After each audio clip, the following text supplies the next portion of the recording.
Assalamu alaikum wa rahmatullahi wa barakatuh, my dear brothers and sisters. Welcome once again to Noorverse Global.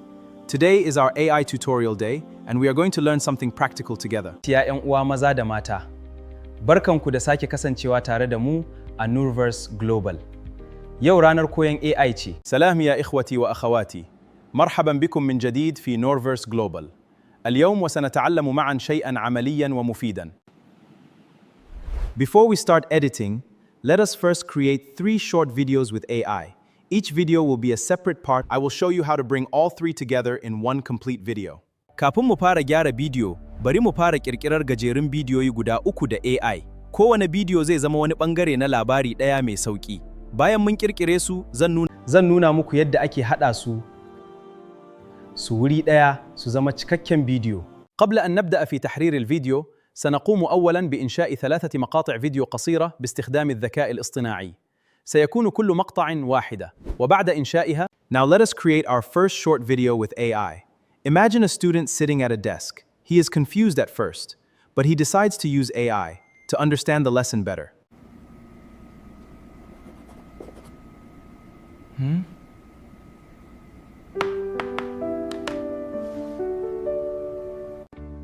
Yanzu bari mu ƙirƙiri bidiyonmu na farko da AI. Ku yi tunanin wani ɗalibi yana zaune a tebur kuma yana fuskantar wani darasi mai wahala. Da farko yana cikin rudani, amma sai ya yanke shawarar amfani da AI a matsayin mataimaki wajen fahimtar darasin sosai.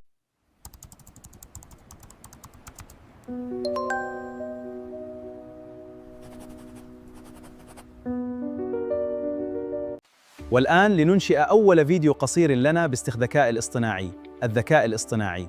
تخيلوا طالباً يجلس أمام مكتبه. I finally get it. The AI showed me how this formula connects to the graph. Oh, that makes perfect sense. See, it's actually not that hard. Now we have our 3 separate videos. The next step is to combine them into one complete video. This is where a video editor becomes very useful, and I will show you the simple process step by step. Yanzu mun samu gajerun bidiyoyinmu guda 3 daban-daban. Mataki na gaba shine mu haɗa su zama cikakken bidiyo guda ɗaya. A nan ne manhajar gyaran bidiyo kamar VN ko EasyCut take. الآن أصبح لدينا 3 مقاطع فيديو منفصلة، والخطوة التالية هي جمعها في فيديو واحد متكامل. وهنا يأتي دور تطبيقات تحرير ال VN أو EasyCut. Now you open your VN. You come to a VN direct. You allow it to open. Once it opens like this, wait for it to open. The VN has loaded and it has opened. And let's go direct. You press this plus icon, new video. You wait.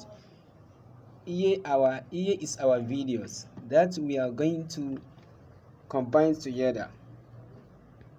Look at it very well. Look at it very well. Here's the first one.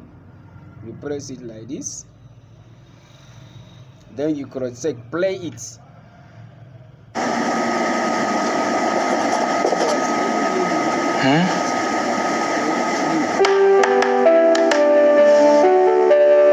Yes.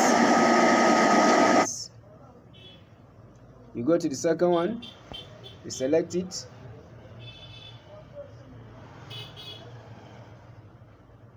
Then you go to the third one.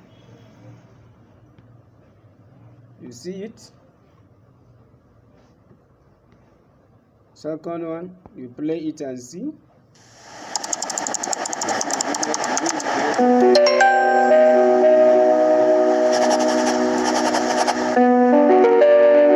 Go. This is how we do it. This is how we do it. Look at it very well.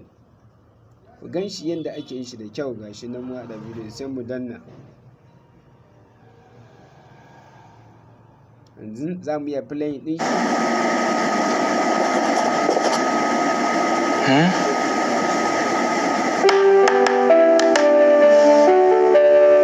Kyau.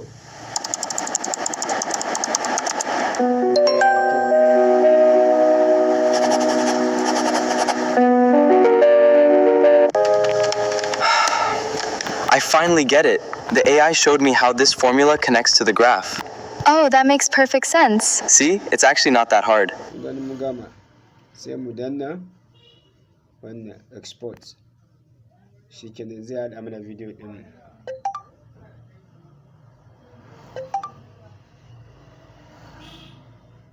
Dan bidiyo ɗin zai haɗu yanzu cikin seconds zai haɗa mana bidiyo ɗin.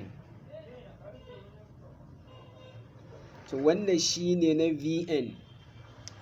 Wannan a takaice shi ne na VN. To na fi amfani da VN saboda shi VN bai yi da watermarks. Mun gani bidiyo ya kammala, mun gama sai mu rufe. Mun gan shi nan, mun gama ga shi nan sai mu sa down. Za ka gan shi a nan kuma ka gan shi a gallery ɗin ka gan 30 seconds ɗin mu ya haɗu.